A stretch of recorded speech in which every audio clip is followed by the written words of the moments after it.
بقرآني فيشرق الصبح ضحاني أرتله وأحفظه وأقرأه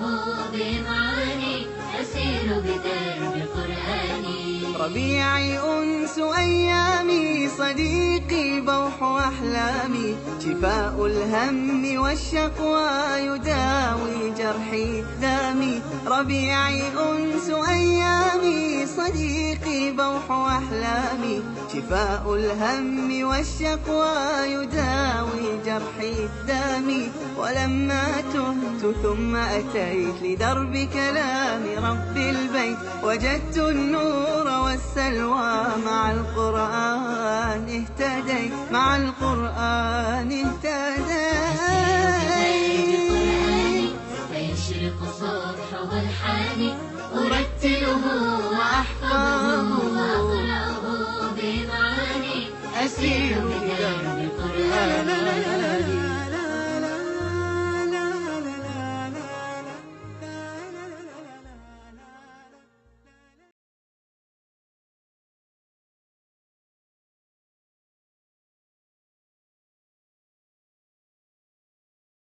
أعوذ بالله من الشيطان الرجيم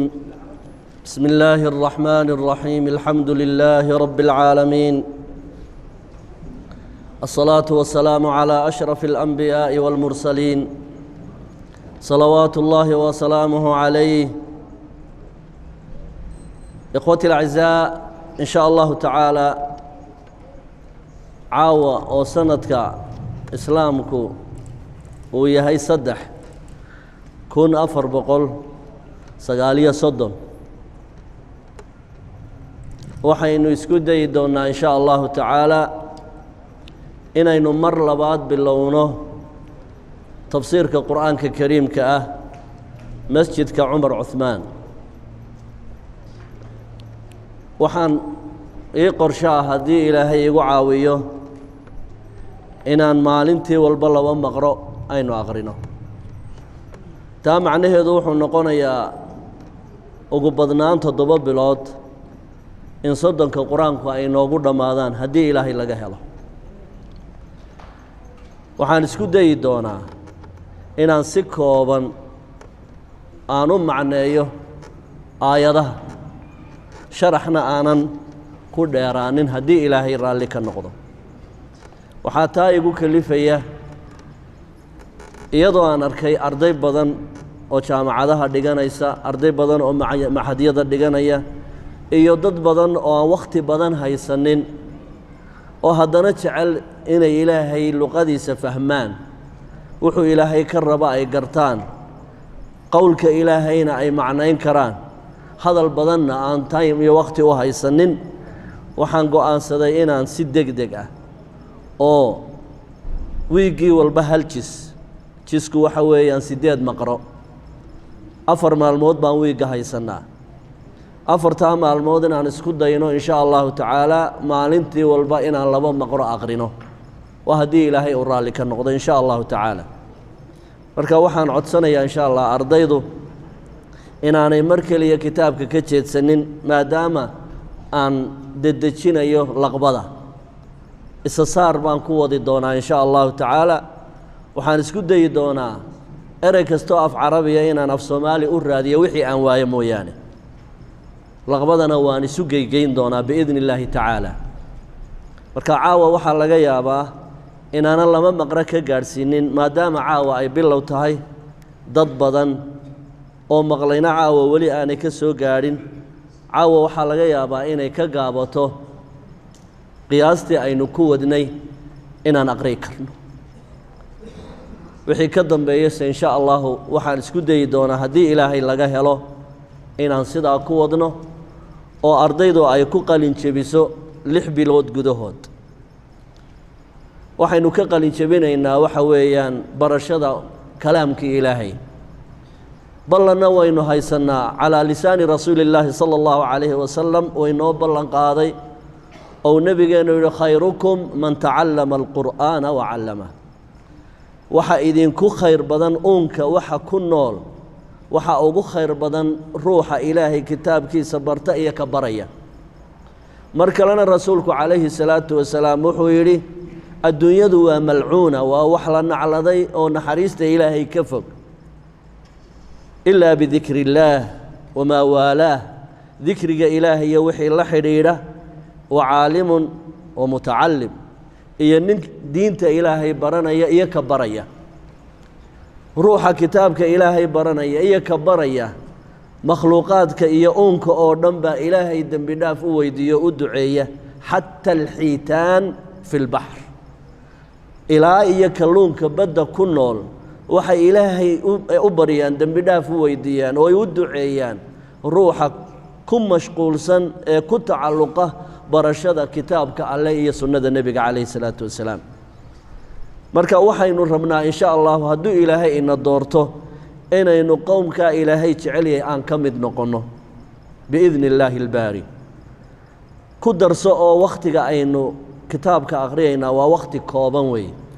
waa bayna almaqrib waalcishaa waa inta u dhaxaysa salaadda maqrib iyo salaadda cishaay 5 bilood baynu fasax ahayn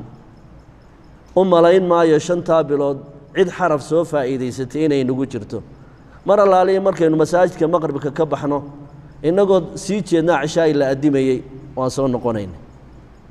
wakhti saas u sii buuraniba kuma jiro haddana marka kitaabka ilaahay la baranayo barakaa ku jirto oo waxaad dareemaysaa in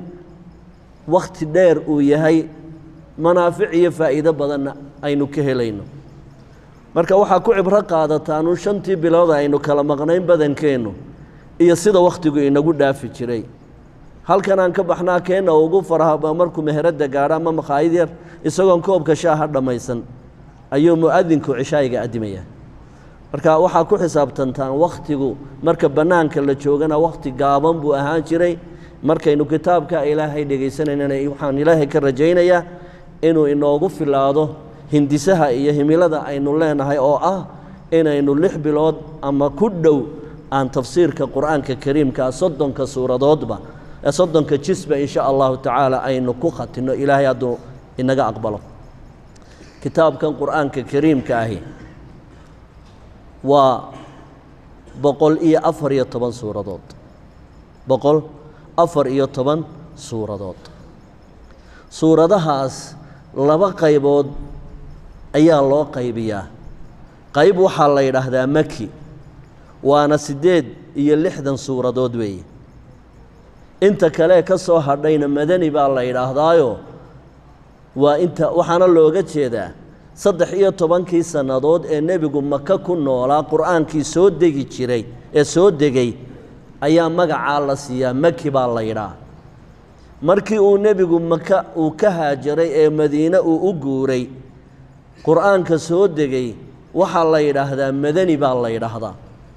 sidaasaa qur'aanka loo kala qaybiyaa goorta marka aan ku idhaahdo suuraddani waa maki ama suuraddani waa madani mar dambe kuugu celin maayo waa inaad ila socotaa inaan u jeedo 13 sannadood ee maka qur'aankii soo degay bay ka mid tahay madani haddii lagu yidhaahdana 10 sannadood ee madiina qur'aankii soo degay bay ka mid tahay sidaasaa istilaaxeen maxaan ku eray bixintu ay inoo ahaan doontaa bisinka maantuun baan yacni macnayn doonaa inta kale ee bisinku igu soo maro qur'aanka waa dul maraya wuxuu qur'aanka kariimkaa bisinku ku soo noqdaa 114 jeer 113 suuradood bisinka way ku bilaabmaan marka laga reebo suuratu baraa ama suuratu tawba oo iyadoo aan bisin lahayn ha yeeshee qur'aanka suuratu namli aayad ka mid ah ayaa bisinka ood kaamila bismi illaahi araxmaani araxiim ay ku soo noqotaa innahu min sulaymaana wa innahu bismi illaahi araxmaani araxiim sidaasuu markaa aayaddani ay noqonaysaa 114 jeer ayay qur'aanka kariimkaa ku soo noqon doontaa waana aayad fadligeeda aad ka fahmaysaan jamiica suwari alqur'aani ila atawba bisinkaa ugu horeeya nebiguna wuxuu yidhi calayhi salaatu wasalaam shay kasta oo dan laga leeyahay ama muraad iyo barako laga maagan yahay oo aan bisinka ilaahay lagu bilaabin fa huwa abtaru go-aan iyo macguul lagama gaadho waa daba go-an yahay marka bisinka hal mar baan macnaynayaa oo maanta insha allah dibna ugu noqon maayo waan dul mari doonaa waxaa kaloo aan macnayn doonaa acuudu billaahi min ashaytaani arajiim oo aan misxafka qur'aanka ah ku oolayn suuradahooda iyadoo amara ay ku timi waidaa qara'ta alqur'aana fastacid billaah haddaad qur'aanka akhriyayso acuudu billaahi akhriso taana mar baan macnaynayaa dib ugu noqon maayo in sha allahu tacaala waxaynu ka bilaabaynaa suuratu alfaatixa oo qur'aanka awalkiisa marka tartiibta loo eego awal iyo aakhir baa qur'aanka loo qaybiyaa awal iyo aakhir awal iyo aakhirku waxay ku kala rogmaan walyatalaطaf walaa yushciranna bikum axada walyatalaطaf aayaddaasay ku kala rogmaan awalka iyo aakhirku marka awalka waxaan ka bilaabi doonaa suuratu alfaatixa markaan suuratu alfaatixa aqriyo waxaan dib ugu laaban doonaa aakhirkaan soo bilaabaya oo suurat annaas baan ka bilaabaya sababtuna waxay tahay baahida ugu badan qur'aanka ugu badan ee dadkeennu ay barteen markay macaamadaha ku jireen waa intaa hoose weeye waana intay ku tukadaan ruuxu waxaanuu aqriyayo hadduu macnihiisa fahmayana wuu khushuucaya haddii aanu macnihiisa fahmayna wax allaaliya wax macnaa u kordhin maayo maadaama leyla nahaar aynu la noolahay aakhirka kitaabka qur'aanka ah waxaa ila fiicnaaday inaan aakhirka marka hore jilcinno si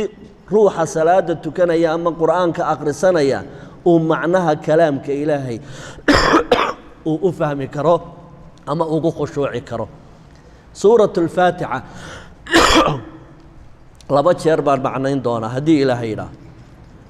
markan maanta aynu bilaabayno waan tafsiirayaa marka aynu khatimayno suuratulbaqara aan dhammeeyana waan macnayn doonaa sababtu waxay tahay suuraddan suuratulfaatixa laba jeer bay soo degtay sida culimmada tafaasiirtu ay tilmaamayaan mar makay ku soo degtay oo waa maki marna madiinay ku soo degtay oo waa madani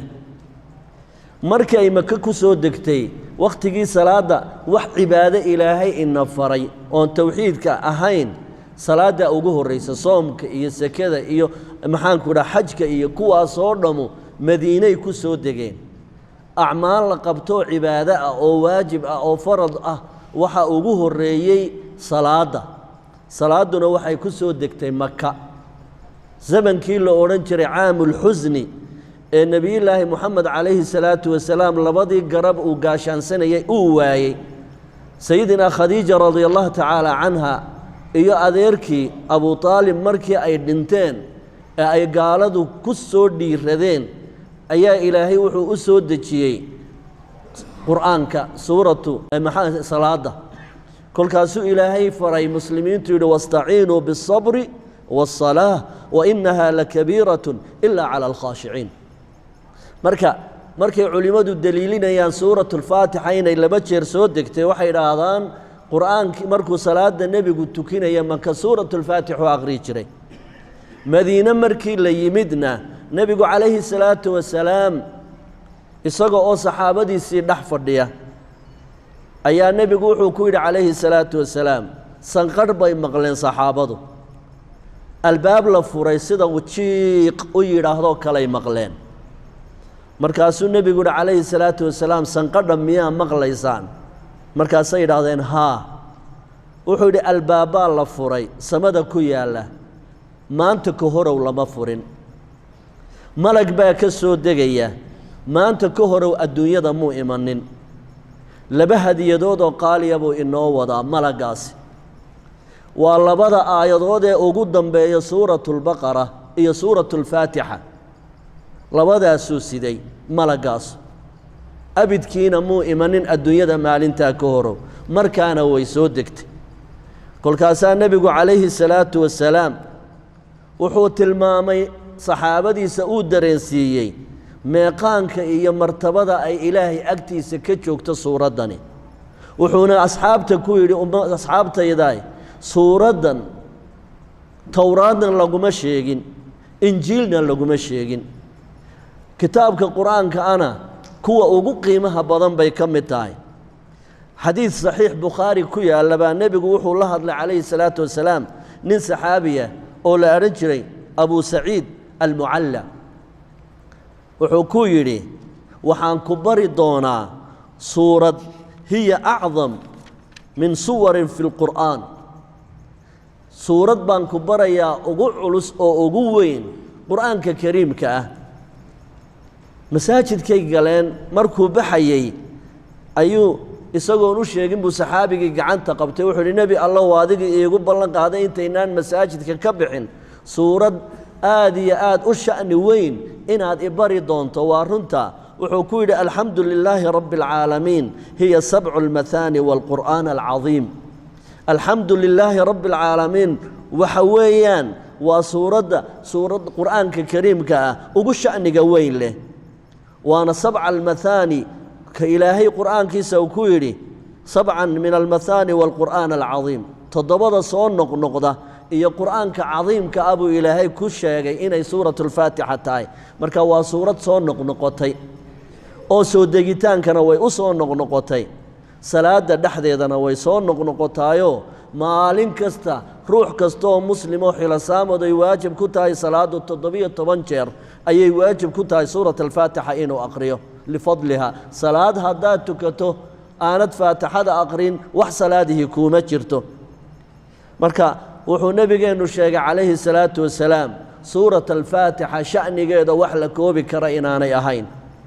علماء إسلام كنا وحي تريان أسماء سورة الفاتحة وحاني قارسيان إلا الله بيطبا مقع سيدا إمام سيوطي وكتبه سكو شيخي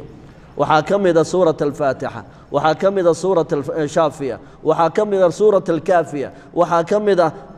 أم الكتاب أي أسماء كلو بدن إلا الله بيطبا أي كجارسيان علماء الإسلام كو أسماء سورة دني أي لا ضحي بسم الله أعوذ بالله من الشيطان الرجيم أعوذ وحان مجنجليا بالله ألا مجنجليا من الشيطان شيطان كان إلهي كم مجنجليا شيطان كي الرجيم اللحوري شيطان كلمة وحي كتب الشيطانة شيطاننا وحوي وروح مركو أتكادو فوقادو او حكم الديد كالنقضو معنقق النقضو ويه أيا شيطان ليلا شيطان كوا مخلوق الدنيا إن قولا نول إسقوا إن أركي إنه أينان أركين إنه يراكم هو وقبيله من حيث لا ترونه والشيطان بلود كدكتي إنه حمها ألوصه أو خلائق ذا بنا آدمي يثقلين إنه اللوميه من شيخا أيا وحو الدمع إنه تربيه أرضي ويسقوا برباريني وحو كويري ما عندها يوم حدي أتكب بحضه أي عربسا أو ميل إلالينيا أو كوغو صوفكدو أيجي محاد كييلي دونتا وحو كويري فرقان دقح كبو سنة وان اسكا عابن انتهي ليك بعد اسكا علين كرتا مددر با مركا ويسلا حيقيسان لبدينو با سيدا سكر روم بان كبرا يا بويري أيجا هلا دقالميني سيدكا barbaarsadeen uu sheego waxa tira aygaaga iga qabso isagunba ka joojinayo jooji markaas aad iska dhaaf shaytaanku waa ay edeb daran oo hawl badan sayid buu leeyahay waa alle haddaad shaydaanka iska celi istiraahdo iskama celin kartid oo waxaan daalin waa madaale rabbigii abuurtay ka magan gal oo ilaahay iga celi ku dheh adigu ma arkaysid isagu ku arkaya marka inaad ka acuudu billaysatood ilaahay ka magan gashaa kaaga hawl yar inaad adigu tiraa anaa iska celinaya marka shaydaanku waa makhluuq dhib badan oo khalqiga uu habaabinaya siduu nabigeenu inoo sheegayna salawaatullaahi wasalaamu calayh ilma nebi aadam kunkiiba 999 buu ku guulaysan doonaa inuu marinka seejiyo walaa tajidu akharahum shaakiriin لأضلنهم ولأمنينهم ولآمرنهم فليبتكن آذان الأنعام دابهاس إيا دارتاسو قلي وحونا قوانسدي وبدك آدم دلي إنو سدوين أو وافيا كويشو وانا أهر قشيو سقال بقول إيا سقال شنبو قعنتا كردقي هل باك بدبادية addoonka sidaasa ee khalaa'iqda intaa in la eg habaabiyey waxaad kaga badbaadaysaa inaad ilaahay ka magan gasho ilaahayna wuu inoo tilmaamay oo wuxuu inagu yidhi fafiruu ila allah ilaahay xaggiisa u orda ilaahay magan gala marka waa tacliim waafiya ruuxa mu'minka ahi waa daciif haddaanu ilaahay ku xidhnayn bini aadmigu haddaanu ilaahay awood aanu ka haysan كأنما خر من السماء فتخطفه الطير أو تهوي به الريح في مكان سحيق روح سمد لغا soo tuuray oo shimbiruhu hawada ay ku qaybsadeen kama duwana marka inaad ilaahay ka magan gasho ibliiska ayuu ilaahay kaaga badbaadinayaa awoodaynu iskaga celinana male ama haysano illa billah oo inaga nidhaahna la hawla wala quwwata illa billah marka ruuxa mu'minka ilaahay ka magan gala waxba ma yeeli karo ilaa cibaadaka minhumul mukhlasiin wuxuu ballan ku qaaday waan ambinayaa addoommaha ilaa cibaadaka minhumul mukhlasiin acuudu waxaan magan gelayaa billaahi allaan magan gelayaa allah maxay tahay marka allah waa ism u gaar ah ilaahay kelidii cid la bixi kartaana ma jirto waxay tilmaamaysaa uumaha adduunkan oo dhan khalqay magiciisa weeyaan maxaa farqi u dhaxeeya allah iyo ilaah maxaa farqi u dhaxeeya farqiga u dhaxeeya waxa weeye allah waxay u gaar tahay ilaaha xaqa lagu caabudo keliya ayaa isamkaa iska leh waa isam calam ah oo u gaara ilaahay kelidii lagu sameeyo weeyaan ilaahna waxaa looga jeedaa wax kasta oo la caabudo xaq ha lagu caabudo baatil ha lagu caabudo ilaah baa kaa la yidhaa erayga ilaah waa wax kasta oo la caabudo baa ilaah la yidhaa ama xaq ha lagu caabudo ama baatil ha lagu caabude marka acuudu bililaahi lama odhan waxaa la odhanayaa acuudu billaah ilaahay baan magan gelaya allah baan magan gelayaa min ashayطaani waxaan ka magan gelayaa shayطaanka madaxa adag leh ee macangaga ah baan ka magan gelayaa macangagii alrajiimi la xooray ee laga dheereeyey naxariista alleh bismi illaah abda'u waxaan ku bilaabayaa kalaamkan iyo qowqan qur'aankan kariimka ah abda'u waxaan ku bilaabayaa bismi illaah magaca allah baan ku bilaabayaa allihii arraxmaani naxariista ballaadhan lahaa adduunyada gaal iyo islaamba rabbi waa u naxariistaa oo waxa ay ku kala socotaa waa raxmaddaa waasica ah alraxiimi allaha naxariista khaaska ah siiya mu'miniinta weeyaan ilaahay tabaaraka wa tacaala ilaahay tabaaraka wa tacaala raxiim wuxuu u nisbeeyey mu'miniinta oo keliya fii aaya min alqur'aan bay ku taallaayo ilaahay wuxuu odhanayaa wa kaana bilmu'miniina raxiimaa ilaahay mu'miniinta ayuu raxiimkooda yahay markaa labada eray labaduba naxariis bay tilmaamayaan laakiin naxariista way kala waasacsan yihiinoo way kala khaasan yihiin baan u jeedaa oo raxmaanna waa naxariis gaal iyo islaamba ay haystaan oo ilaahay ugu naxariisto adduunyada inta la joogo raxiimna waxa weeyaan waa xanaano iyo daryeel si gaara uu ilaahay ugu fidiyo inta ku xidhan magaca ilaahay baan ku bilaabayaa ficilkaygan iyo camalkayga iyo qowlkayga allaha raxmaanka ah ee naxariista ballaadhan alraxiimi ee naxariista gaarka ah iyo xanaanada gaarka ah mu'miniinta siiya alxamdu mahadnaq lilaahi alla iska leh rabbilcaalamiina carre edeg dhammaanteed uumiyaheeda allaha u rabbiga ah alcaalam af soomaali waa carre edeg weey carre edeg dhammaanteed allaha u rabbiga ahee iska leh ayaan mahad u naqayaa allaha carre edeg dhammaanteed rabbiga u ah ee barbaariyaha u ahi ee naxariistaha u ihi ee maaliga u ihi rabbi maalik waa lagu macneeyaa khaaliqna waa lagu macneeyaa murabbina waa lagu macneeyaa waa kii abuuray waa kii barbaarshay waa kii hantiilaha u ahaa allaha hantiilaha ku ah ee aan cidilo sheegan carre edeg dhammaanteed ayaan mahad u naqayaa arraxmaani ilaaha naxariista waasaca leh arraxiimi naxariista khaaska leh ayaan mahadnaq u celinayaa maaliki yowmiddiin allaha maalig mulkigooda leh iska leh ee hantiilaha u ah yowma addiin maalinta diinta ee yowma alxisaab baa laga wadaa maalinta la isxisaabinayo marka maalik baan aqriyo alif baan ku taagay maalikna waxa weeye hantiilaha waxa qiraa'o kale oo sabciye ah malik baa iyana ah wamaaliki yowmi ddiini raawiihi naasirun labadaa sheekh baa iska leh maalik melikna culimmada kaleoo dhan baa aqrido toddobada ka mid ah marka melikna waa boqor maalikna waa mulkiile hantiile waxaan mahad u naqayaa rabbiga iyo barbaarshaha iyo khaaliqa carre edeg dhammaanteed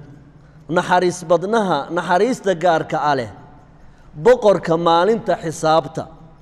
ayaan mahad u celinayaa iyaaka adiga oo keliya un baan rabbiga sifadaa lahow nacbudu ku caabudaynaa wa iyaaka adiga un baanu kelida nastaciinu kaa gargaar dalbanaynaa haddii ay sidaa tahay ihdinaa isu kaa dhiibnaya allow nagu hanuuni assiraata almustaqiim jidka toosan eed raalli ka tahay nagu hanuuni jidka toosan ee raallida ka tahay waa kee siraata aladiina waxaan u jeedaa haddaan si kale u edhaahdo waddadii aladiina kuwa ancamta aad u nicmaysay aad u raaxaysay calayhim dushooda allahayow kuwaa deeqdaada siisay dushooda aad yeeshay deeqdaada ayaan ka wadaa dariiqay raaceen hayrilmaqduubi ma aha kuwaad u cadhootay dushooda waladaalliina mana ahan kuwii habaabay kuwa ilaahay u cadhooday baa yahuudda laga wadaa kuwa habaabayna nasaarada ayaa laga wadaa ciddan aynu dalbanayno waddadooda inaynu raacnana maca aladiina ancamta calayhim min alnabiyiina waasidiiqiina waashuhadaa'i wasaalixiin maca aladiina ancamta calayhim cid qowmka loo nicmeeyey aayaddaasaa tilmaantay safka aad doonaysa inaad ka mid noqotona ee aad mar walba salaada dhexdeeda aad ilaahay ku baryayso inaad ka mid noqotona maca alnabiyiina waasidiiqiina waashuhadaa'i wasaalixiin afartaa qowm ayay soo gelayaan oo aad ilaahay ka baryaysaa waxaad ilaahay ka magan gelaysaa inaad ka mid noqoto dariiqii yahuudda inaad raacdo iyo dariiqii nasaarada yahuudda kuwa lumay baa la yidhaahdaa nasaarada yahuudda kuwa loo cadhooday cadho ilaahay ku dhacday baa la yidhaah nasaarana waxa weeyaan waa nimanka ku abtirsada nebiyullaahi ciisa ee inuu ilaah yahay aaminsan ama ina ilaahay aaminsan weeyaan qaala allahu tabaaraka wa tacaala ilaahay wuxuu yidhi bismi illaahi araxmaani araxiim qul acuudu birabbi اnnaas maliki اnnaas ilaahi اnnaasi min shari اlwaswaasi alkhannaas aladii yuwaswisu fii suduuri اnnaas min aljinnati waannaas suuraddan iyo suuradda ka horraysee la yidhaahdo alfalaq isku mar bay soo degeen waana 11 aayadood labadaas suuradood waxay ruuxa muslimka ah ay siinayaan difaac aan rasaastiisu abidkeed ka dhammaanaynin makhluuqa ilaahay uumay oo dhan noocuu yahayba in sharkiisa ilaahay ka badbaadiyuu ku magan gelayaa ilaahay labadan suuradood waxaa la yidhaahdaa markii nebigeenna calayhi salaatu wasalaam loo tashaday ee yahuuddu ay damacday inay sirxaan nin bay soo adeegsadeen labiid la odhan jiray ninkaa labiid iyo yuhuudi buu ahaa sixirku aad iyo aad u yiqiinay waxaanay damceen nebiga inay sixir ku naanaabiyaan markii ay sixirkii u soo xidheen oo ay nebiga inay sixraan isku damceen waxaa soo gaadhay waxoogaa neeftii sixirka ayaa qadar saamaysay nebiga calayhi salaatu wasalaam marka wuu caajisay oo xoogaa wuu yaro siicsiic buu ka bixi waayey markaasaa nebiga calayhi salaatu wasalaam ilaahay wuxuu u soo dejiyey labadan suuradood magacoodana waxaa la ysku yidhaah almucawidatayn labada lagu magan galo ayaa la yidhaahdaa qul waxaad tidhaha nebi allow acuudu waxaan magan gelayaa birabbiinnaasi bini'aadmiga iyo insaanka allaha uumay baan magan gelayaa maliki nnaasi boqorka bini'aadmigaan magan gelayaa ilaahi nnaasi ilaaha xaq lagu caabudo ee dadka abuuray baan magan gelayaa bini'aadmigaa marka hore la xasuusinayaa in axadka barbaariyey ee abuurtay ee arsaaqa inuu alle yahay cid kale aanay abuuran oo qul acuudu birabbi nnaasi bay ka tarjamaysaa meliki nnaasina waxay ka tarjamaysaa wakhtigii qur'aanku uu soo degayey uunka dhammaantii mugdi bay ku jireen adduunyadana waxaa ku amar ku taaglaynaya niman boqorra sheegta oo aan bini'aadmiga ra'yi iyo maskax midna u oggolayn oo ihaanaystay wax kale may rumaysnayn waxay aaminsanaayeen boqorrada adduunka ka taliya ee room iyo faris ka talin jiray ayay aaminsanaayeen dadkan qur'aanku ku soo degay carabta ana waxaa si toosa u maamuli jiray nimanka romaaniyiinta la yidhaahdo ayay aada ugu xidhnaayeen boqorrada room ayayna ka amar qaadan jireen markaasaa ilaahay wuxuu qalbigooda ka daadinayaa dareenkii ahaa bini'aadmi unbaa melik noqon kara markaasuu ilaahay wuxuu tilmaamayaa boqorka runta ahi inuu ilaahay yahay masalada labaadee ilaahi nnaasi kacbada 360 sanam oo ilaahya laga dhigtabaa sidaa ugu gaaraa ilaah kaleba dadku may rumaysnayn si taa qalbigooda looga hurgufo ayuu rabbi wuxuu u tilmaamayaa ilaaha xaq lagu caabudo ee insaanka ilaaha u ihi inuu rabbiga waaxidka a yahay sidaasaa markaa la isu daba dhigay yaa idin rabbiya yaa idin abuuray alleh yaa boqorkiinna ah alleh ilaaha xaq idinkule inaa caabudaan waa kuma waa alleh oo dareenkii ku daambusay ee ku raagay quluubtooda ragaadiyey ee boqor kaloon bini'aadmi ahayni ma jiro iyo ilaah kaloo aan sanam ahayni ma jiro ayaa laga hurgufayaa oo waxay odhan jireen ilaahay waxaa ka awood badan boqorrada oo ilaahay wuxuu xaq u leeyahay kaniisadaha keliyahun inuu ka taliyo bannaanka kalena ilaahyada kalaa iska leeya boqorrada dacmaa lilaahi lilaah wamaa liqaysar liqaysar baa halqabadkoodu ahaa ilaahay ma kaniisadaha u daa bannaankana waxaad u daysaa boqorrada tii sidaa ahayd baa la leeyahay maya macbadkana ilaahay baa u rabbi ah bannaankana ilaahunbaa kuu ilaah laba ilaah ma lihid qul waxaad tiraa nebi allow acuudu waxaan magan gelayaa birabbi nnaasi rabbiga dadka meliki nnaasi boqorka dadka ilaahi nnaasi ka xaq lagu caabudee dadka abuuray baan magan gelayaa min shari waxaan ka magan gelayaa sharka uu alooso alwaswaas midka xumaanta ku aqriya qalbiga bini'aadmiga ayaa waswaas laydhaa alwaswaasi midka yacni waswaasiya ee wiswiska ku rida ee hadallada iyo facaa'isha qaldan ku aqriya quluuba annaas alkhannaasi ee gabbashada badan leh kelmaddaasi kugu soo noqon mayso alkhannaas min alkhansi bay ka timidoo waa dhuumashada midka dhuumashada badan shaydaanka loo jeediyo ka kaleeto ee insiga aba waxaan magan gelayaa ilaaha sifooyinka ale min shari lwaswaasi midka waswaasiya ee tashwiishka ku fura quluubta bini'aadmiga alkhannaasi ee marka la fahmo gabbada alladii kaasoo yuwaswisu quluubta fasahaadiya alladii kaasoo yuwaswisu fasahaadiya fii suduuri nnaasi laabaha dadka oo min aljinnati waannaas oo weliba isugu jira jinna wuu leeyahay kaa quluubta fasahaadiya waannaasi bini'aadmina wuu leeyahay midkaa quluubta fasahaadinaya oo shaydaanku shayaaiin alinsi waljinni labaduba way jiraan waxaana shar badan shaydaanulinsiga oo haddii uu ruuxu xakamagoys yahay acuudu billaahi min ashaytaani rajiim kaaga waaban maayo ilaa aad go'aan raganimala ka qaadato mooyaane marka labada shaydaan waxaa shar badan shaydaanulinsiga qul waxaad tidhaa nebi allow acuudu waxaan magan gelayaa birabbi alfalaqi wax kasta oo kala dhambalma wax kasta oo kala dilaaca ilaaha abuuray baan magan gelayaa waagu wuu dilaacaa nolol horlaa ka dhalata ugxantu way dilaacdaa xayawaan baa ka soo dhex baxa iniyuhu way dilaacaan geedaa ka soo dhex baxa wax allaaliya wixii kala dhambalmo ee yacni kala dilaaca allaha u rabbiga ah ayaan magan gelayaa min shari maa khalaq wax kastoo uu uumay sharkoodaan ka magan gelayaa ومن شر وحان كما جنجل يا شركة غاسق مجدج إذا قرت وقب وصاقل إذا دخل وقب أي دخل غاسق نوى مدوج هبينكي وحان كما جنجل يا إلهي هبينكم مركو الدمو شركة وليهي هبينكي توجو اسمركا سوق ده masaskuna markaasay dariiqyadaysa soo taagaan habar dugaagoo dhani markaasay ugaadhsadaan ninkii shirqool doonaya mugdiga habeenkuu la haadsada ninkii hasaawo iyo macaasi doonaya habeenkii ayuu soo baxa inta badan macaasidu waqtiga madowga iyo habeenkii ayaa lala haadsada waxaasoo dhanna waxaa ka imanaya cadho ilaahay baa ka askumaysa ومن شر وحن شر بان كما جنجل يا إلهي غاسق مجدج هبينمو إذا قرتي وقب وصاقل ومن شر بان إلهي كما جنجليا النفاثات كوا أفوفا في العقد قنتمها سحر كا كوا إرياض سحر كا كوا أفوفا ضدك سحرية شركو دان إلهي كما جنجليا ومن شر بان إلهي كما جنجليا حاسد روح حاسد كيه إذا حسد مركو حاسد نما أدقاقو قسمة إلهي بانو رالك أهين حاسد وحي إلهي قيبيي بوكر فيايو أو آدي آدو قول ميا علي أمل بوك قاضيا هذا نوح بكا ما تريكرو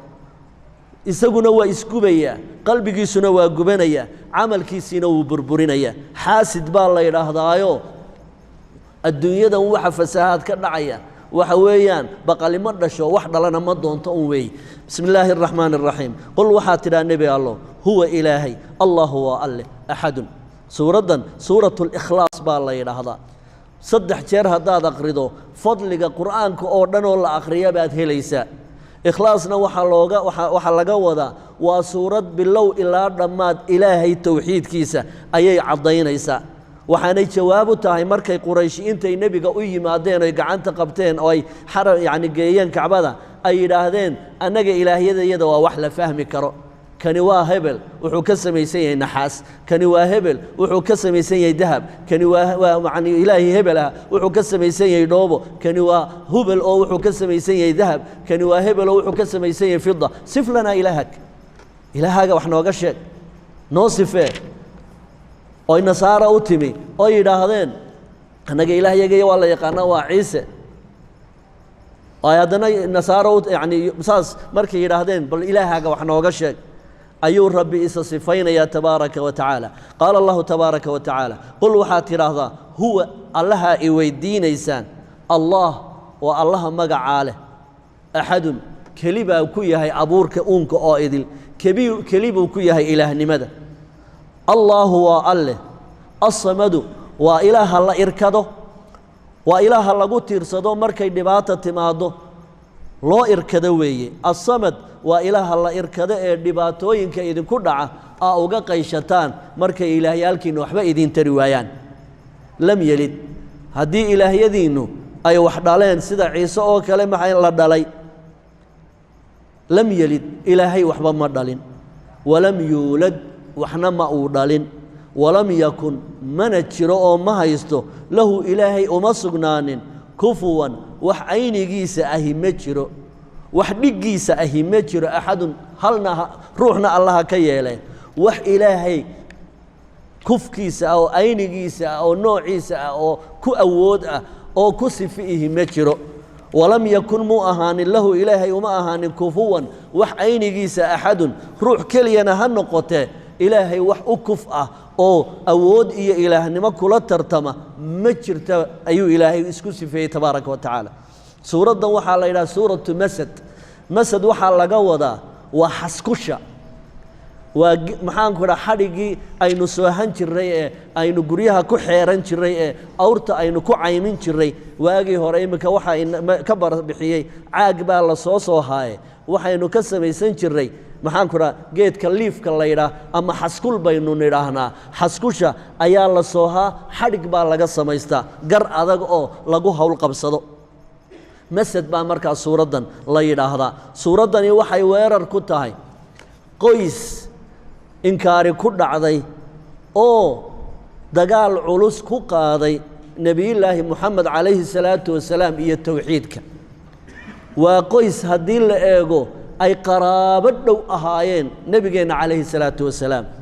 قويس كني وحو ككوبية هاي شن روح nin la odhan jiray abulahab magaciisana waxaa la odhan jiray cabdulcuzza يعني أدونكي عزة سنم لعابدي نصارى يهود يعني لهاين كمان قريشات أي عزة ومناة الثالثة الأخرى وينك صارنا عزة عبد العزة بالأورنجري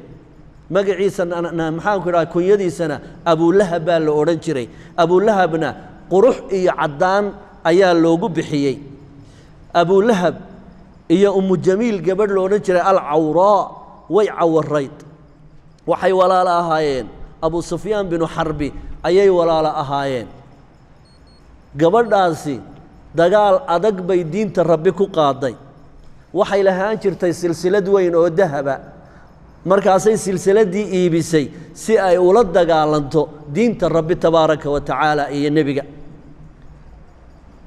وحي سمين شرتي أنت يحرق قاضي بنانك أوبحضو أي حنسس أي قدح سوق قادي شرتي oo ay dhabarka ku soo xambaari jirtay goortaasa wadada nabigu uu marayo xaramka ayay habeenkii waqti mugdiyo ku daadin jirtay si ay nabiga ugu hadimayso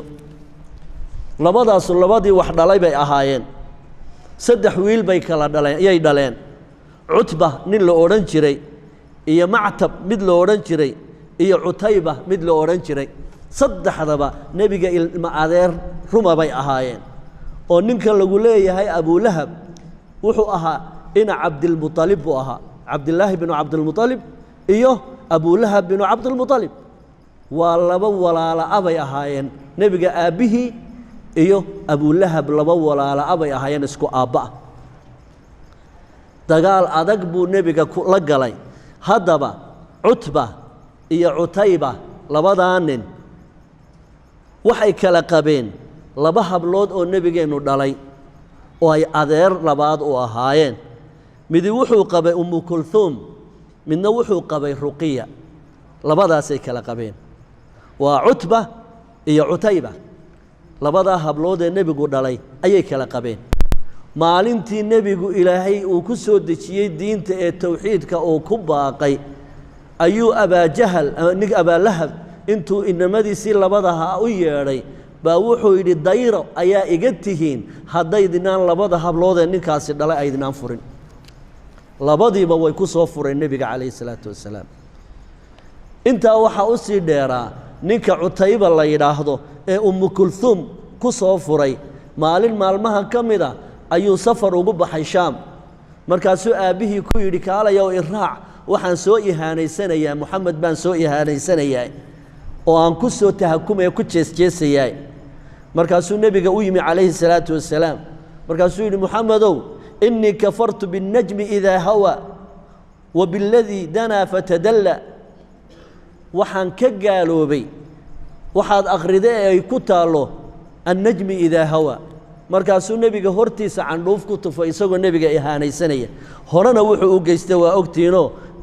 inantii uu qabay nebigu dhalay ee uu qabay isagu buu ku soo furay aad buu maalintaa nebigu uga xumaaday markaasuu yidhi nebigu intuu habaaray allaahuma sallit calayhi kalban min kilaabik ilaahu addoonkaasi way dhibay ilaahow ay ayadaada ka mida ku sallid ilaahow ay ayadaada ka mida ku sallid safarkii buu galay aabbihiina wuu la socdaa safarkii markay galeen ee meel cidlaa ay marayaan ayaa gabalkii u dumay dabadeedna waxaa soociyey libaax libaax baa soociyey babisun baa loo tuuray ninkii cutayba ahaa aykaasi way cunayaa oo habaarkii moxamed ayaa igu dhacaya raggii meesha joogay oo dhan ayaa waxaa la yidhi bartamaha seexiya isaga inana hareeraha aynu ka seexanno wuxuu libaaxii soociyaba isagoo bartamaha raggii hurda ayuu kala dhex baxay sidii buu kii markaa ku allaystay markaa reerkan nebiga calayhi salaatu wasalaam odaygan weyn ee la yidhaahdo maxaanku idhaha abulahab markuu nebigu diinta u baxo dadka uu leeyahay quuluu laa ilaaha ila allah intuu faraqyada ka buuxsado dhagxaan ayuu shiidi jiray uu odhan jiray waa beentii anigaa adeerkiisa aabbihii baan la dhashay waa mufsid weeyaane ha rumaynina dhagxaanta uu madaxa kaga dhufanayay dhiiggu ilaa iyo wuxuu soconayey maxaanku idhaahdaa cidhibta mana milicsan jiray nebigu dacwadiisu iska wadan jiray maalin maalmaha ka mid ah markii ay soo degtay wandir cashiirataka alaqrabiin ayuu nebigu calayhi salaatu wasalaam si uu waajibkaa u fuliyo buurta safo laydhaa intuu fuulay buu uubateeyey tolkayow qabiil qabiil buu ugu naadiyey markay isugu yimaadeen ayuu diintii u sheegay oo tawxiidka uga warramay markaasaa ninkii abaa lahab oo meesha fadhiya ayaa wuxuu ku yidhi nebigeenna tabban laka alihaada jamactana hoog baa kuu sugnaadaye ma waxaasaa dadka noo soo urursatay markaasaa ilaahay qur'aankii soo dejiyey ereyguu ku isticmaalay rasuulka ayaa ilaahay tabaaraka wa tacaala uu u isticmaalay isagana waxaa ilaahay yidhi tabaaraka wa tacaala tabbat ha hoogto yadaa abiilahabin labada gamcoodee abiilahab ku yaallaa ha hoogeen watabba wuuba hoogaye labada erey tabbat iyo watabba laba macnay kuu kala samaynayaan tabbat waa ta hore waa habaar tabbat ha hoogto yadaa abiilahabin labada gamcoodee abiilahab ha hoogeen watabba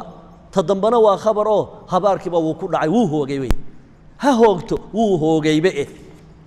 maa aghnaa wax allaaliya waxay ka kaafiyeen oo ka tareen ma jiro canhu xaggiisii maaluhu maalkii uu tabcaday wax allaaliya waxay hor ilaahay uga tareen ma jirin wamaa kasaba wixii uu kasbaday ee ubadkiisii ah kasabkani maanta waa ubadkii markii loogu goodiyey naar ayaa wuxuu yidhi maxaa aniga naar aa iigu goodiyeysaa moxamedow carruur baan haystaa adduunna waan haystaa waan isku furan doonaa maalkaygaa wax ii qaban carruurtaydaa wax iga qaban oo wax ii tari markaasuu ilaahay leeyahay maalintay tiisii noqotay uu qudhmay xanuun baa ku dhacay sida maxaanku idhaahdaa daacuunka oo kaloo la kala qaado maalintii beder dagaalkeedu dhacay 7 cisho ka bacdi ayuu qudhmay oo dhintay dadkii way ka kala ordeen xanuun cadasan la yidhaahdo oo fin ka soo baxa caloosha oo dadka markiiba dila sida daacuunka ayaa ku dhacay cid allaaliya ciddii jidhkiisa taabatana xanuunka way qaadaysaa si allaaliya si loo aaso waa laga kala firdhay ninkii la odhan jiray abulahab markuu 3 maalmood yaalluu lugta taagoo fuuray ayaa qurayshiisu timidoo tiri war odaygan dayaynaan maxaanku idhaha sidan u eeganine intaynu dhinaciisa waraar dheer ka jeexno aynu soo qaadanno hangoollo dhaadheer oo faraaryale aan afka duubanno oo jidhkao dhan duubanno oo dabadeedna hangoollada aynu ku dulundulcayno oo godka aynu ku ridno halkaa aynu iskaga qarinno maxaanku idhaha bakhtigiisa qaabkaa ihaanada le buu ninkii u dhintay abulahab la odhan jiray ubad iyo carruur iyo maalna waxba way u tari waayeen maa aghnaa may anficin canhu xaggiisa maaluhu wixii uu tabcaday adduun ahaa wamaa kasaba iyo carruurtii uu dhalay intaasi waa isaga sayaslaa wuxuu geli doonaa u fiirso sayaslaa wuxuu geli doonaa naaran naar buu geli doonaa daata lahabin olol u saaxiib ah wa imra'atuhu haweentiisuna way gelaysaa wamra'atuhu haweentiisiina way gelaysaa haweentii xamaalata alxatabi alxatab waa xaabada xamaalana waa xamaal af soomaaliga waa inaga nidhahdo xamaalku waa kii u xambaara tii xambaari jirtay xaabada sidan jirtay marka xaabadanay sidato laba macne ayay ku sheegaan culimmada tafsiirku waxay yidhaahdaan dadkay isku diri jirtay oo dad dhexdooday dagaal iyo maxaanku isku dir ka samayn jirto dadkay dhexdooda xaabo ku shidi jirtay waa la yidhaahdaa taa way lahayd waxa kaloo ay samayn jirtay xaabaday soo xambaarto ee ay nebiga ku hadimayn jirtay wamra'atuhu haweentiisuna taslaa way gelaysaa naaran naarba iyana gelaysaa daata lahabin olol u saaxiiba haweentaasoo xamaalata tii xambaari badnayd alxatabi xatabkiiyo xaabada tii u xambaaridda badnayd iyana halkaasay geli doontaa fii jiidiha aljiid waa luqunta weeye fii jiidihaa luqunta waxaa ugu marnaan doona aakhiriya cadaabka markay gasho xablun xadhig baa qoorta loo sudhaya xadhiggaasoo min masadin xaskul ka samaysan ama liif ka samaysan ayaa qoorta loo sudhi waa geed dabka si fiican u qabsan yaqaana ololkana si fiican u aloosa weeyaan بسم الله الرحمن الرحيم سورة النصر مدنية سورة النصر بالله مدينة كسو دكتي آياته دنوا صدح آيات ويان قال الله تبارك وتعالى بسم الله الرحمن الرحيم إذا جاء هدو يمادو إذا جاء كلكو يمادو كلكو يمادو لبا معناه كلا دوان إذا جاء إيا إن جاء منا وشرطية ومنا وخبرية وحويا إذا جاء كلكو يمادو إذا وكلكي هدي مركا آتراهدو إذا جاء هدو يمادو ما معنيين معنيه دبتها أو واحد معنيسي إن جاء بعد معنيسي هدي أو يمادو هذا صلاة تراهدو معناها معنيسي وحويا إن جاء مركا واحد ورانيسا إذا جاء هدو يمادو مركو يمادو إذا جاء كلكو يمادو إذا جاء كلكو يمادو نصر الله هيلك إلهي مركو كو يمادو والفتح آد فرطو مقالة مكة ليلا ورأيت آد اندهاق كقادو نبي الله الناس ضدكيو يدخلون أسوقلي في دين الله دينتي الأفواجا رابا أسوقلي مركاد أرقتو فصبح كلك هيس معاشين إنه تلاذي عمل كي وان كوكو ليستوى الوقت قاسال لو قبا أي بدنيا إن النفط كبير شبيسو وأنا نفط كبرين حاشا لله النبي قم مكبرين مرنبا لكن وحالا ينقو تربيين يا كل كات خير شقيستو نفط يي بينكو شيغين مركاسي أباهان تاهي خير كيسي وكوغو إلى شامو إن الددال دير سميسو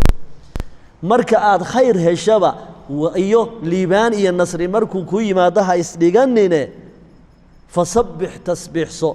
بحمد ربك أديقو مهد نقل هين الراعينيا أو سبحان الله وبحمده ضبضي واستغفره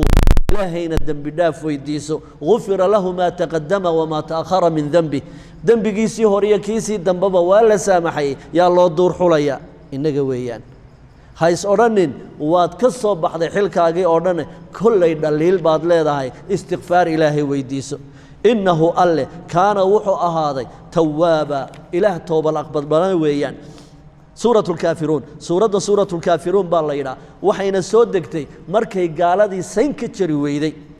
أي دفاعنا أقلي كري ويدي ضدي أتكيد السمدة كسودكيسي إيا كتابك قرآن كان مركي عابين كري ويدي أي شرق لأنه وحي راهدين ورنكن ضد إيا هذا الإسكاقمع لنكرو الدي سنة ما الدفاعي كرنوه أينو محوغا أينو قلو محاشيس أو أينو نيرانو دين تاذا وان أقولنا هاي أنا الدين تيدا أقولو أو سندنا أن دين تاذا عابدنا إلى هاga سندنا أننا لا عابد إلى يدا أو سدا أينو نبضكو أهانو أو أينو سدا كو ذا دجنانو أو خام رام لبد الدينود أينو ذا الرالي قلينو أو إلى هينا مرة أنا عابدنا كاجا أننا كو يجنا لا عابد مركا إلهي تبارك وتعالى ما أقول إن وحلو شريك يلو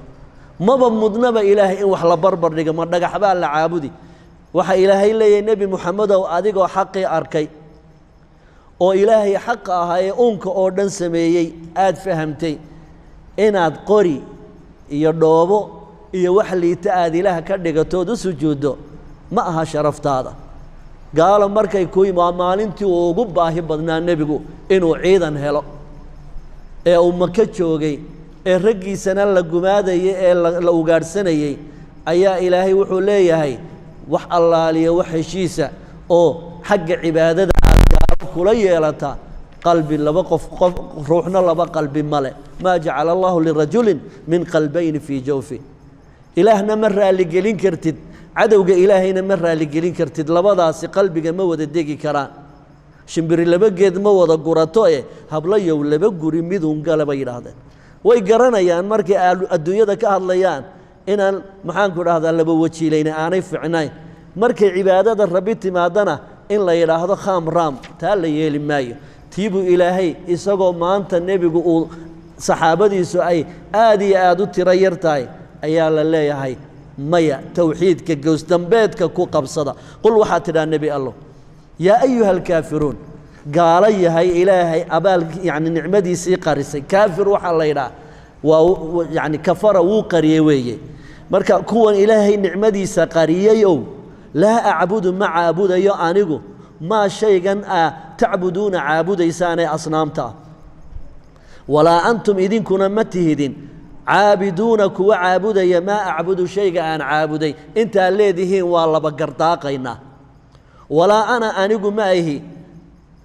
caabidun mid caabudaya maa cabadtum shaygaa caabudeen waa tawkiid uun adkayn arrinkii hore la adkaynayo walaa antum idinkuna ma tihidin caabiduuna kuwa sidan ku caabudaya iminka aa u socotaan maa acbudu waxaan caabudayo qaabkanaa u socotaan kuma caabudi karaysaan lakum waxaa idiin sugnaaday diinukum war diintiinna haystiya dhaqankiinna waliya diin ana diintayda ayaa ii sugnaatay suuratu lkowhar waa maki suuraddan suuratu lkowhar waxay soo degtay markii nebiyullaahi moxamed calayhi salaatu wasalaam uu ka dhintay wiilkiisii qaasim la odhan jiray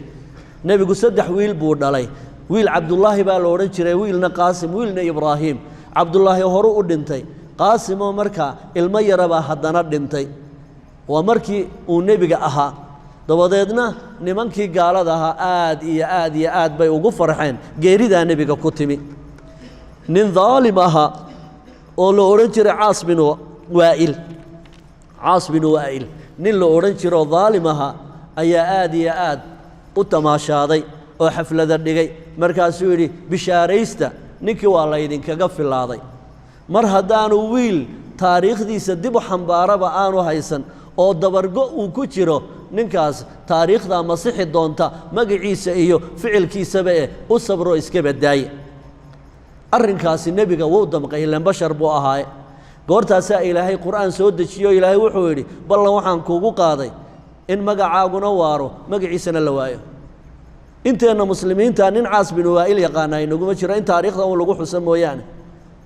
labaduba carab bay ahaayeen labaduba quraysh bay ahaayeen maanta nebiyullaahi moxamed calayhi salaatu wasalaam meel kastoo magaciisa lagu qaado waa lagu salliyaya caas bin waa'il haddii la soo qaadana lacnatullaahi calayh waxaan ahayn la odhan maayo magaciisina waa baaba'ay ubadkiisiiyo waxay ka tegeenna wax allaaliyo wax raandhiisa ma yeelanin markaasaa ilaahay tabaaraka wa tacaala nebiga ayuu u qalbi qaboojinaya wuxuu ilaahay ku yidhi innaa annagu haddaan rabbi weyne ahay acطaynaa waxaanu ku siinay ka oo adiga ah alkowhara arrin badan alkowhar wixii badan baa la yidhaahdaa khayr badan baad haysataa nebi allow si gaarana kowhar waxaa loo yaqaanaa waxa weeyaan waa maxaanku idhaahdaa balli ama waadi ku yaalla jannada oo koobabka yaalla ay xidigaha ka tiro badan yihiin caddaantiisuna ay caanaha ay ka cad yihiin macaankiisuna uu malabka ka macaan yahay qofkii mar ka badaana abidkii aanu haraadaynin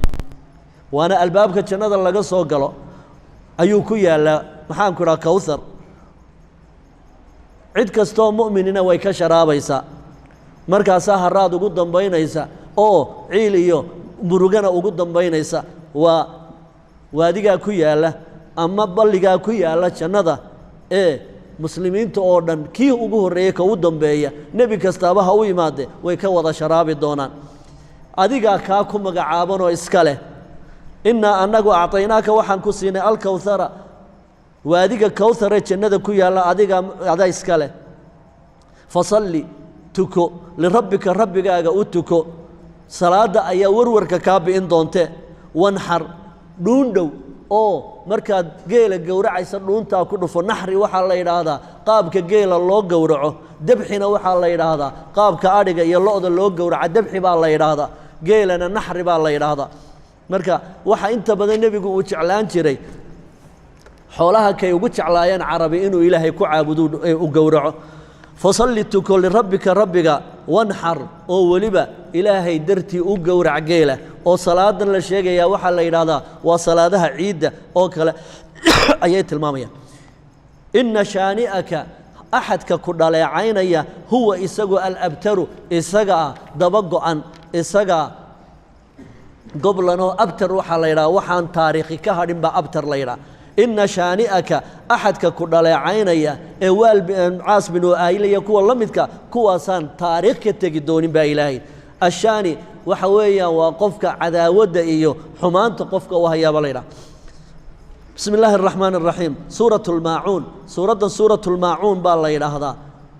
waxayna ka kooban tahay 7 aayadood suuraddani 2 qoys bay ka hadlaysaa oo xumaantoodana ay naga nahyinaysaayoo ay noo tilmaamaysaa waxay suuraddani ka warrami doontaa nimanka kufaarta la yidhaahna aakhiro rumaysnayn iyo siday bini aadmiga u ihaanaystaan ee aanay naxariis u lahayn ee ilaahay iyo agoommada ilaahay aabbahood ka qaaday ay u dullaystaan iyo munaafiqiinta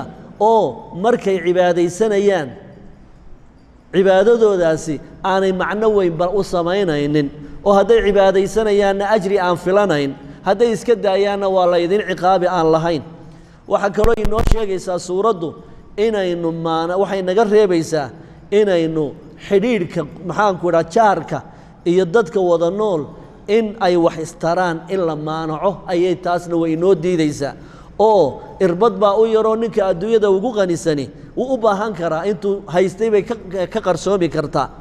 marka adeeg yar lagu weydiisto ama jaararku ilaan intaa way isu baahanayaane wixii baahi ee aad gudi karto ha cishanin waa bakhaylnimo qaala allahu tabaaraka wa tacaala ilaahay wuxuu yidhi ara'ayta bal ka waran alladii midka yukadibu beeninaya biddiini maalinta xisaabta fadaalika haddaan si kale kuugu tilmaamo fadaalika kaas qiyaamaha beeniyey alladii waa midka yaducu tukhaantukhinaya intuu luqunta qabto hamboorriyaya alyatiima agoonka uma naxariisto waa agoon yaroo miskiin ah daca yaducu daca wuu tukhaantukhiyey weeye aayad kaloo qur'aana waxaan ku arki doonnaa iyadoo ilaahayna odhanayo yowma yudacuuna ilaa naari jahannama dacan waa inta luqunta ruuxa la qabto afweynta loo tuuro oo la tukhaantukhiya daca laydhaa alladii waa midka yaducu tukhaantukhinayeen u naxariisanayne u xoog sheeganaya alyatiima agoonka walaa yaxudu inuu wax bixiyo ha joogto inuu dadka xataa ku dhiiriyo waa dadka yani u naxariista ma yeelo walaa yaxudu ma dhiirigeliyo calaa طacaami اlmiskiini miskiinka in la quudiyana ma dhiiriyo tiisa wuu haystaa xataa ta dadka kale inuu yidhaho war wax la baxa taana waa kala bakhayla fawaylun tog naareed wuxuu u sugnaaday lilmusalliina kuwa tukanaya waan tukanaynaa yidhaahda aladiina kuwaasoo hum iyagu can salaatihim salaadooda xaggood saahuuna aan danaynayn salaadanay tukanayaan dan iyo heellaba kama leh cawradaadii mayay muuqanaysaa weysadaadii si fiican ma u soo gudatay maxaanku idhaahdaa yaad ula jeeddaa yaad u tukanaysaa intee in la eg baad ajri ka sugaysa waxaasoo dhan imaankiisaba kuma jiro aladiina kuwa hum iyagu yuraa'uuna haddiiba ay tukanayaanna ha laydin arko u tukanaya wayamnacuuna oo weliba diida almaacuuna adeegyada yaryar ee jaararku uga soo baahdaanna ma hayno oon ay ka soo horrayso suuratu quraysh suuraddan suuratu quraysh baa la yidhaahdaa waxay si gaara uga warramaysaa nicmadii iyo abaalkii ilaahay quraysh uu u galay ayay si gaara uga warramaysaa haddana nicmooyinkaa aanay ilaahay tabaaraka wa tacaala ku caabudin qaala allahu tabaaraka wa tacaala ilaahay wuxuu yidhi liiilaafi qurayshin laamtu waa laamulcilla weeye sababta markay caadaysteen quraysh alulfu waa caadaysiga weeye horta eragu alulfu waa caadaysiga marka ilaahay wuxuu leeyahay liajli iilaafi qurayshin laamtu waa laamul yani ajli weeyaan liiilaafi qurayshin liajli iilaafi qurayshin quraysh caadaysiga ay caadaysteen darteed iilaafihim caadaysigooda ay caadaysteen rixlata shitaa'i wakhtiga jiilaalka safarka ay u baxaan wasayfi iyo wakhtiga xagaaga safarka ay u baxaan laba safar bay bixi jireenoo midna shaam bay ka soo hadhuudhsan jireen midna yeman bay ka soo hadhuudhsan jireen laba xilli oo midna jiilaalka midna wakhtiga xagaaga labadaa xilli bay safri jireen wax allaaliya waxay cunto u baahan yihiin iyo adduunna ay soo iibsan jireen wakhtigaa adduunyadu la isuma gudbi jirin oo waa la isdhici jiray laakiin maka cidda ka soo safarta walaa kuwa yeman walaa kuwa shaam may hungurayn jirin waxay odhan jireen baytullaahi alxaraamka ehelkiisii weeye oo ahlullaahiga xoolahooda ha taabanina weliba waxaa cashar fiican adduunyadu ay qaadatay markii ilaahay uu baabiyey abraha ee uu maxaanku idhaahda doonayay inuu kacbada ku duulo ee ilaahay shimbiraha ku salliday ayaa dib looga wada fadhiistay quraysh lama taaban jirin safarkooda caalamka kaloo dhan oo gaajaysan oo amni la'aan ku jira bay iyagu istiqraar iyo amni iyo dhereg ku jireen buqcadda ay ku nool yihiinna geed kama baxo geed la quutaa kama baxo waa buuro yani salsaloogan oo aan geed lahayn buqcadda sidaasaba haddana wax allaaliya wixii thimaar adduunyada ka baxaysoo dhan la keenaya axad u badheerayo oo jidka u joogsanayaana aanu jirin si gaara baa ilaahay u xanaanaynaya qoladan markaasaa ilaahay wuxuu leeyahay liilaaf sababta safarka caadaysiga dheh quraysh caadaysigeeda darteed ilaafihim caadaysigooda ay caadaysteen rixlata shitaa'i safarka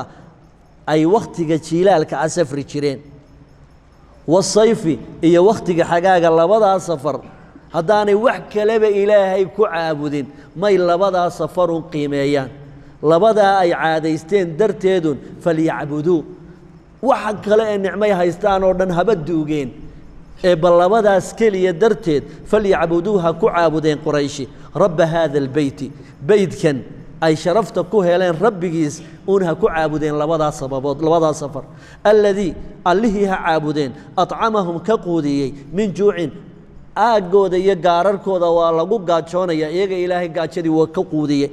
wa aamanahum uu ka badbaadiyey min khawfin cabsidii hareerahooda ka taallay ee aan la isreebayn ee qabiil loo dagaalamay iyaga laguma soo duulay armay labadaa safar ee mar walba ilaahay u badbaadiyo ee beydkan ilaahay abuuray lagu xurmaynay may labadaasun qiimeeyaan oo ilaahay ku caabudaan suuratulfiil suuraddii maroodiga suuraddan maroodigu waxay ahayd ninkii la odhan jiray abraha ee xabashiga ahaa ee haystay yaman waxaa ku duulay nimankan xabashida waxaanay qabsadeen bilaad alyaman waxaanu markaa ka dhisay meesha la yidhaahdo sanca ayuu ka dhisay meel u eg xaramka iyo kacbada markaasaa wuxuu yidhi sanadkan wixii ka dambeeya lama tegayo maka halkanaa loo soo xajiyayaa arrinkii markaa wuu socon waayey wuxuu go'aansaday horta inaanu kiisani soconayn ilaa uu kaa dumiyo kiibuu ku duulay isagoo maroodiyaal badan wata ilaa 60,000 oo ciidanana wata arrinkii kamuu macaashine ilaahay baa ku soo duulay dhammaan 600,000 ee ciidanka ahaa habaa'an manhuuran buu ilaahay ka yeelay qaala allahu tabaaraka wa tacaala sanadkaa markaa dhacdadani ay dhacaysana waxa weeye 571 markay miilaadigu ahaa waana sanadkii uu nebiyullaahi moxamed dhashay calayhi salaatu wasalaam alam tara ay alam taclam miyaanad ka warhaynin kayfa facala siduu yeelay oo uu ku falay rabbuka rabbiga biasxaabiilfiili kuwii maroodiga saarnaa siduu ilaahay ku yeelay waa xabashigii abraha iyo ciidankiisii siday ilaahay u galay miyaanad ka warhayn alam yajcal miyaanu ka yeelin miyaanu ka dhigin kaydahum dhagartii iyo shirqoolkii ay wadeen fii tadliilin wax habaabay oo aan meeshii loogu talagalay dhicin sow ilaah kama yeelin wa arsala calayhim rabbi wuxuu ku soo daayey dushoodii tayran shimbiro abaabiila raxan ah tarmiihim waxay ku gamaysay bixijaaratin dhagaxaan bay ku tuuraysay min sijiinin dhoobo la adkeeyey ah sijiin waa dhoobadu markay dhagax isu beddeshaa sijiin la yidhaah oo naar ah oo yacni dab xambaarsan wa arsala wuxuu ku soo salliday calayhim korkooda ciidankii abraha dayran shimbiro abaabiila koox iyo raxan u socda tarmiihim waxay gamayeen bixijaaratin dhagxaan min sijiinin dhoobo la dhagxeeyey ah oo dhagxaan laga sameeyey dhoobo dhagxowday fajacalahum wuxuu ilaahay ka yeelay ka casfin sidii bal iyo qaran ma'kuulin la daaqay oo kale oo markay madaxaa kaga dhufato madaxu wuu firdhaadhayaa dabadeedna waa iskailaaminayaa gaalkii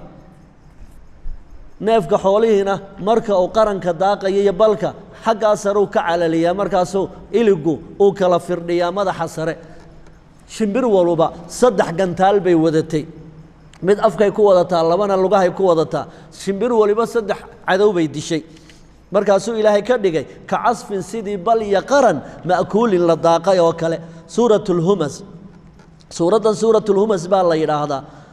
aayadaheeduna waana maki weeye aayadaheeduna waa 9 aayadood suuraddanu waxay digniin ka tahay xanta iyo dadka in la yaso oo bini'aadmiga kale inaad xaqirto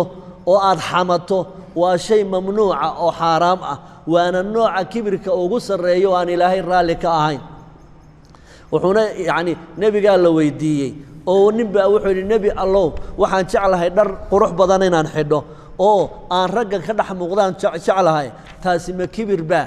nebigu wuxuu yidhi laa taa kibir lama yidhaahdo ina allaha طayibun yuxibu yani aطayiba laakiin waxa weeye kibirku batru اlxaqi wa khamti الnaas inaad xaqa qaadan weydood fahm yani diiddo dadka bini aadmigaana aad xaqirtood yasto aad xamato aad liiddo taas baa la yidhaha kibir marka ilaahay wuxuu inaga reebayaa inaynu bini aadmiga yasno oo xaqiro oo xamanno oo aan liidno qaala allahu tabaaraka wa tacaala ilaahay wuxuu yidhi weylun tog naareed waxaa geli likulli mid kasta oo humasatin xambadana ah oo bini aadmiga xamta oo carabka ku xanta lumasatin oo xanto oo isha ku xanta iyo sanqashada iyo sidaa yacni lumas waxa weeye waa midaan ku dhac lahayn oo qofka uu xamanayo wuxuu la xamanayaa qofka kale isagoo sansanqanayo carabka ku fiiqfiiqaya yaanu ku arkin hebelkaad xamanaysaa lumas baa la yidhaah iyo ninka badheedhahaba u xanta dadka labadaasuba naar bay gelayaan weylah alladii waxa weeyaan midka jamaca ururiyey maalan xoolo ayuu kasbadoo wuu ururshaa wacadadahu markaasuu tirakoobna ugu dhaqaaqay maalkaasuu urursadaa xoolahaasuu isagu addoon u yahayoo cabdulmaal weeye yaxsabu waxay la tahay anna maalahu xoolahiisani akhladahu inay waarinayaan si qaldan buu u fikirayoo wuxuu isleeyahay haddaad maal badan yeelato adduunyada waad ku waari waana xisaab qaldanoo waxay ahayd inuu fiiriyo kuwii isaga ka horreeye maalka badan haystay ma waareen iyagoo maalkii toonsan yahay oo aanu isticmaalin oo ka faa'iidaysan ayay ka dhinteen nin baa wuxuu lahaa baa la yidhi ilaa iyo 200 oo neef oo adhiya Soomaali buu ahaa wuu kabalaa waddankeennay ka dhacday markaasaa wuxuu yidhi wallaahi aan caydhoobe inaan kaba ka iibsan adhigaas aan caydhoobe inaan kaba ka iibsan ayuu ku dhaartay hadduu neef intuu soo qabto wax yar uu ka iibsado wuxuu u arkayaa in xoolihiisii nuqsaamayaan waxaan u haystaa xoolahani inay noloshiisa ay mudamman ka dhigayaan ma ahan xooluhu qofka bini aadmiga ah nolosha mudamman ugama dhigaan waana xisaab qaldan in sidaa loo fikira yaxsabu wuxuu moodayaa anna maalahu maalkiisu akhladahu inay waarinayaan kallaa ha ka yaabina aaway qaaruun aaway kuwii adduunyada dhanka kale u roge layumbadanna lawallaahi baan ku dhaartay laamtu waa dhaar lawallaahi baan ku dhaartay baa ilaahay yidhi yunbadanna in lagu xoori oo lagu tuuri fi lxutamati tii burburin jirtay xatama wuu burburiyey wey markaa naaraha ilaahay mid ka mida waxaa la yidhaha alxutama tii burburinaysay maxay burburinaysaa lafta iyo luddaba way burburinaysaa wamaa adraaka wuu soo wadaa wamaa adraaka maxaa ku ogeysiiyey maxaad ka taqaanaa maa shayga ay tahay alxutamatu xutama waxay tahay maxaad ka taqaanaa burburiya taragtarka dul maraya ruuxa ee burburinaysa maxaad ka taqaan naarullaahi waa naartii ilaahay almuuqadatu ee la hurinayey naartii la shidayey ayaa la yidhaahdaa naartaa waxaa u sifaa allatii haddaan si kale kuugu dhigo allatii waa naarta taطalicu haabanaysa cala alaf'idati quluubtay haabataa wadnayaashay u dustaa oo intay murqaha iyo lafahaba ka dusto oo laf iyo ludba dhammayso ayay wadnaha halkaa ka taaban doontaa aadamuhuna marka wadnihiisa la taabto wuu dhintaa laakiin marka aakhiro la joogo cadaabka ugu kululi intuu naarta uu qalbiga taabto aanu haddana dhimanayn waya'tiihi almowtu min kulli makaanin wamaa huwa bimayitin allatii waa midda taطalicu haabanaysa cala alaf'idati quluubtay haabata innahaa naartaasi mu'sadatun way ku awdan tahay way ku daboolan tahay calayhim korkooda oo waa lagu muufaynayaa hilibka marka la muufaynayo sow diskiga inta lagu dado dusha haddana naar kale lagama saariyo dhuxul oo halkaa kuma muufoobo halkaasay ku halacdhoomayaan innahaa naartaas calayhim dushooda mu'sadatun way ku qafilantao way ku daboolan tahay oo naqasku ka bixi maaye naqasku iyaduu dib ugu noqonayaa si ay cadaab kulul u dhadhamiyaan fii camadin waxay ku sugan yihiin tiirar ay calaa camadin tiirar bay ku xidhxidhan yihiin tiirarka oo mumadadatin aad loo taagtaago cimri dheer taagnaanaya camad waxa weeye waa tiirka oo intoo la xidhxidho ayaa haddana tiir lagu xidhayaa markaasaa halasihii lagu shidaya ilaa iyo qalbigay gaadhaysa ma xoqan karo ma nuuxsan karo ma dhaqaaqayo afarta adinba wuu ka xidhxidhan yahay haddana tiir buu sidaa ugu sii tigtigan yahay waa maxay qofka sidaa yeelay waa qofka maalka uu shaqaysanayay ilaah u arkaya ee isla kana wax kuu taraya ee aan ilaahay war u haynin ee cidduu doono ku durdurinaya ee cidduu doono xamanaya ee cidduu doono xaqiraya caawa halkaa cashirkeennu haynoogu joogo wabilaahi towfiiq